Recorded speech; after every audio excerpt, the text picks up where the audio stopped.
తొలి మహిళా ఉపాధ్యాయురాలు సావిత్రిబాయి పూలే జయంతి వేడుకలను కాలేజీ వాకర్స్ అసోసియేషన్ ఆధ్వర్యంలో ఘనంగా నిర్వహించారు. సావిత్రి చిత్రపటానికి ఎమ్మెల్యే డాక్టర్ మురళీనాయక్ పూలమాలలు వేసి నివాళులర్పించారు. పేదల అభ్యున్నతి, శ్రీ విద్య కోసం జీవితాన్ని దారపోసిన మహానీయురాలు సావిత్రిబాయి పూలే అని మురళీనాయక్ కొనియాడారు.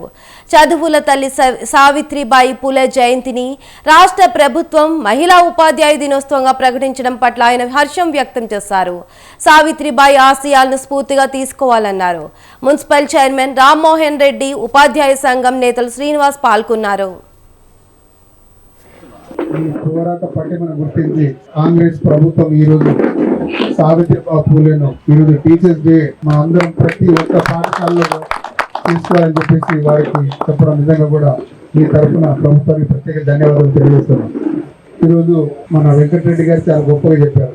ఇది ఏలూరులో ఎంత కష్టపడి పోరాటం చేసుకుని వారు ప్రథమ బహుమతి గెలిపించినందుకు వారికి ప్రత్యేక కృతజ్ఞతలు తెలియజేస్తూ యాంటీ నార్కోటిక్స్ తో పాటు ఈరోజు సావిత్రిబాయి పూలే జయంతి సందర్భంగా మన ఎన్టీఆర్ స్టేడియం నుంచే ప్లాస్టిక్ రహిత పట్టణాన్ని మనం తీర్చిదిద్దాం. మహబూబాబాద్ పట్టణాన్ని ప్లాస్టిక్ రహిత పట్టణంగా మొట్టమొదటి పట్టణంగా తీర్చిదిద్దాం.